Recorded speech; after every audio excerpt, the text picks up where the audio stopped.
Welcome back to lucky number day 13 of 31 monsters in 31 days. Let's find out who we're making today.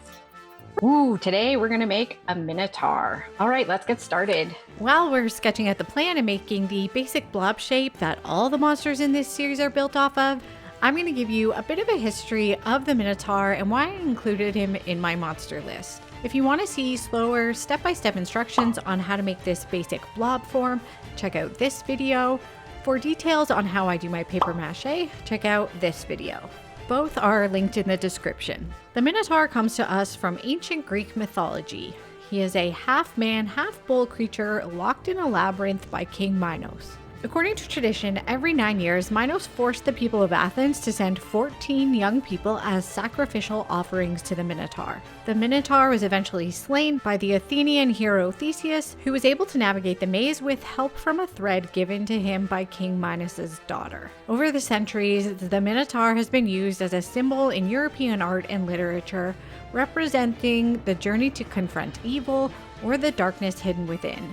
An 1885 painting of the Minotaur by George Frederick Watts depicts the Minotaur looking out to sea as he waits for his sacrificial victims to arrive by ship, suggesting an allegory to innocence lost. In more recent years, the character of the Minotaur has been reshaped in fantasy and genre media. Minotaur-like creatures appear in the Immortals comics and movie. The Minotaur also appears in the immensely popular Percy Jackson book and television series. The labyrinth concept, along with its metaphors for self-awareness and inner discovery, are recurring themes in fantasy and sci-fi film and literature. The Minotaur's dual nature of both man and beast makes it useful to storytellers exploring identity, monstrosity, and the cost of imbalanced power. And he's also just a badass looking monster, so I had to include him on my monster list. The design challenge with the Minotaur is going to be figuring out how to make this blob shape look like it's half man, half bull when it doesn't have any limbs. I'm worried with just putting a bull head on top of a blob, you're not going to be able to tell if it's a Minotaur or just a cow. So hopefully we can figure that out. I'm going to slice off a bit of this pool noodle to make the Minotaur's muzzle. After slicing down one side, I'm using my craft knife to round over the corners. The craft knife cuts through this foam really easily. Then I'm cutting 2 grooves to make the bull's mouth. If you hold the knife at an angle while you're slicing, cutting a groove is pretty simple. When I've got the muzzle looking how I like, I'm using some hot glue to stick the pool noodle to the blob. You have to be really careful when you're working with hot glue and pool noodles together because the hot glue can melt the foam of the noodle. Next, I'm going to use a bit of this egg carton to make like the bridge of his nose or snout, I guess. I'm going to take one section and slice this bit out. Then I'm hot gluing it right above the pool noodle to give his face a natural looking slope. I'm going to use this bit of pool noodle to make some horns. I'm slicing it in half, then running some hot glue down the center well and squishing the noodle together. Again, you've got to hold this for a long time because the glue softens the foam. It's actually easier to wrap some tape around it while you wait for it to cool. So you can see I've got the tape wrapped around it here. We're going to peel all of that off. Then I'm going to cut this in half at an angle. I'm using the angle as the start of the point in my horn. I'm carving additional material away until the foam is the shape that I like. I want my horn to curve, so I'm going to tape 2 bits of fencing wire, one to either side of the pool noodle, so that I can bend the horn into shape. I'm hot gluing each horn onto the head using some masking tape to clamp the horns in place while the glue cools.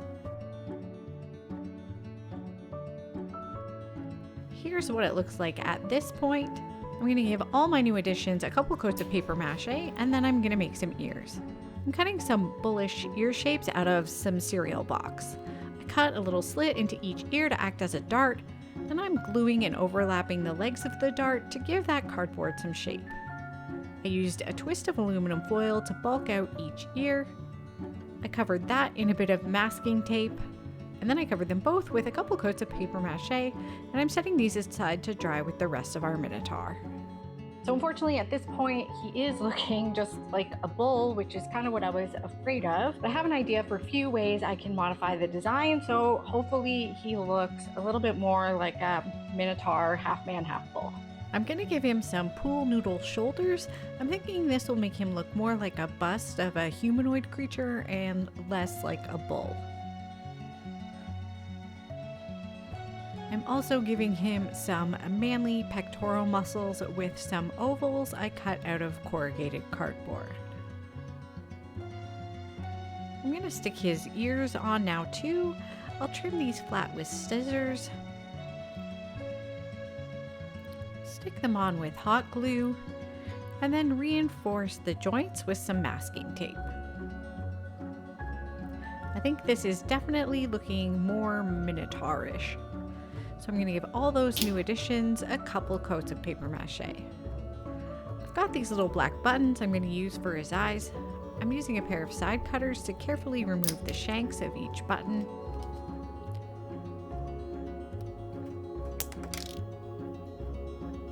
I'm using this little section I cut from an egg carton to build up his brow a bit. I'm using some hot glue to stick one on each side of his face. And then I can stick on his little button eyes.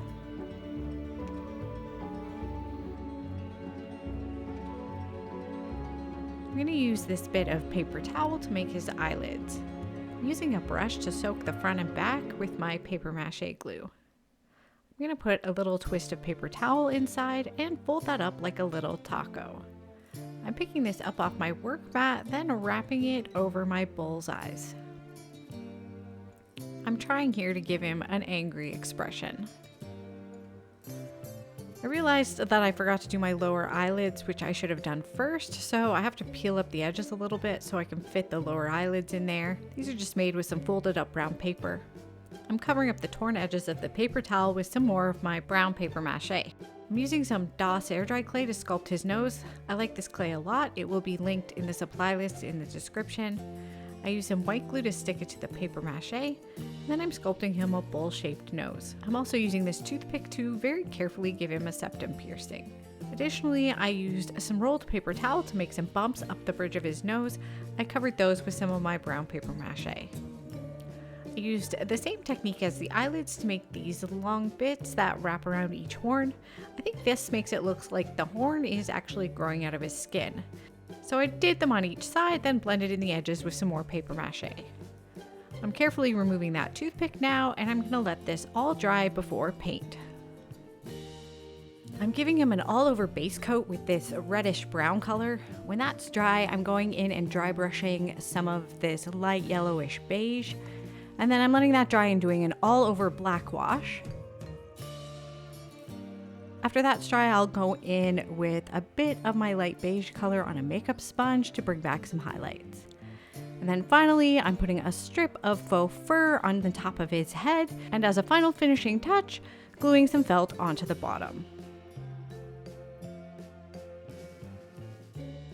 And here's our finished Minotaur. What do you think? I like how he turned out, but I think his ears are just a touch too big. So if I make another one, I'll probably give him smaller ears. But I'd love to hear your thoughts about that in the comments. Please hit the like button if you think I did a good job. Since I'm a smaller channel, anytime you like or comment, it really helps me out because it tells YouTube this video is worth watching. Make sure you're subscribed so you don't miss tomorrow's video. Subscribe to my Patreon if you want to see it ad-free. And again, thanks so much for watching, and I'll see you tomorrow. I got this whole video cut together, and I realized I forgot to give him his nose piercing. I'll have to get him a nicer one at some point, but this should work for now. All right. Nice.